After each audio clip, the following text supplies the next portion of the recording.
Hey everybody, it's Andrea. Before we start today's show, I have a super quick announcement to share with all of you.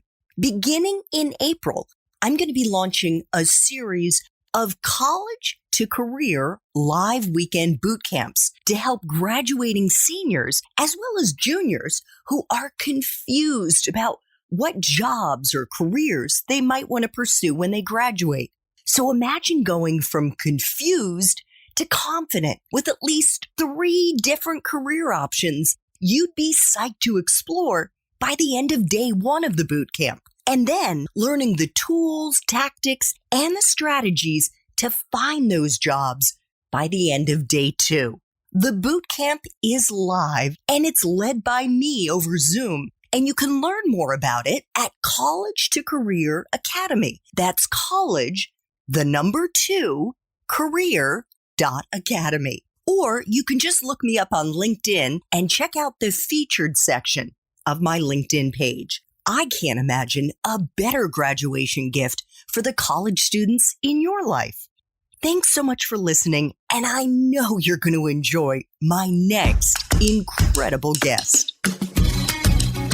Hi there, I'm Andrea Koppel, and it's time for coffee, the podcast where you get to hear firsthand what the jobs and careers that interest you the most are really like. Hey there, Java junkies. Welcome to another K-Cup mini episode of Time for Coffee. By the way, K-Cups come in 3 sizes, single, double, and triple shots, or roughly 1 minute, 5 minutes, or 10 minutes in length. So if you don't have time to throw back an entire caffeinated career conversation, these K-Cup mini episodes of T4C can give you a quick caffeinated fix, whether you're on the go or you only have a few minutes to binge. So grab your mug and take a chug, because it's time for a caffeinated career double shot K-Cup with my guest, Dave Asprey.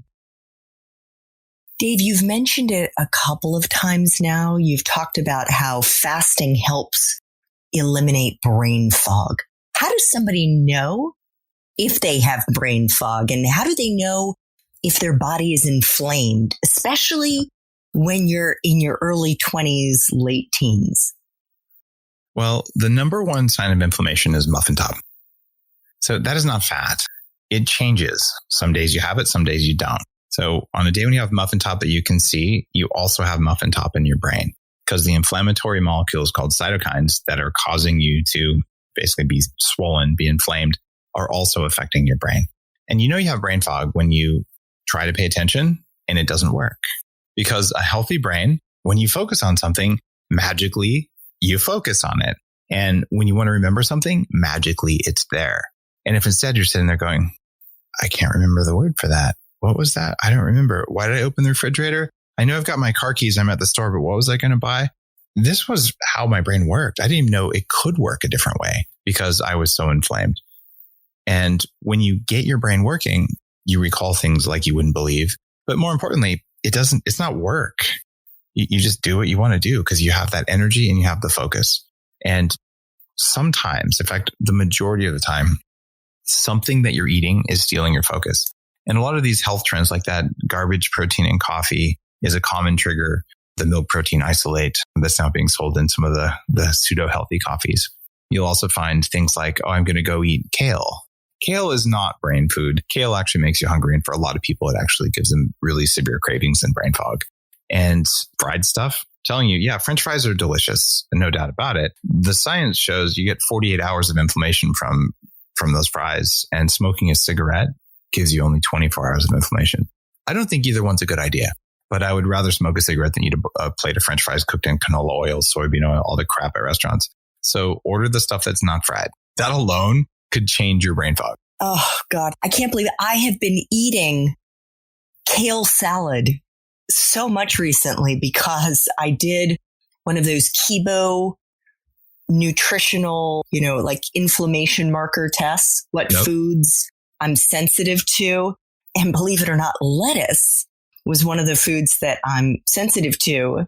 And so the nutritionist that I work with said, well, you should eat kale or arugula and things like that. And then I'm reading your book and I'm like, oh my God, it's just that it makes me hungry, but I'm eating it anyway.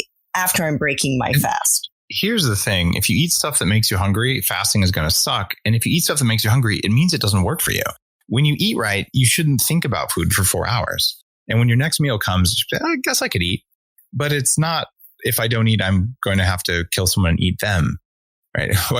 What's going on here is kale is full of something called oxalic acid that contributes to kidney stones. It contributes to inflammation throughout the body because this acid sticks to calcium in your blood, makes tiny little razor sharp crystals that circulate around and get stuck in various tissues, including something called vulvodynia, where it gets stuck in the vulva in women.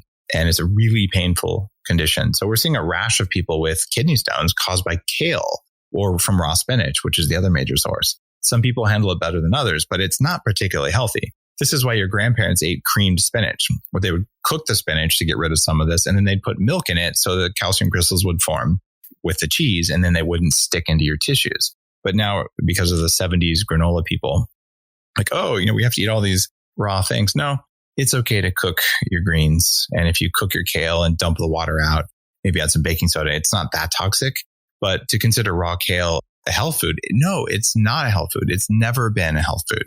And sorry, it might taste good if you fry it in bad oil, but you don't want to eat that either. No. So it's just understanding the biology. And in the book, there's 5 categories of foods that cause brain fog and cravings for people. And you're going to be more sensitive to some than others. Thanks for tuning in to this K-Cup mini episode of Time for Coffee. If you want to listen to our entire caffeinated career conversation, please check out the show notes for this episode.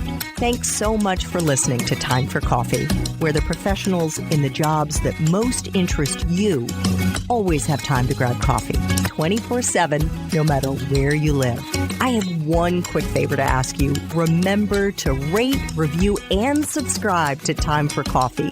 Thanks so much.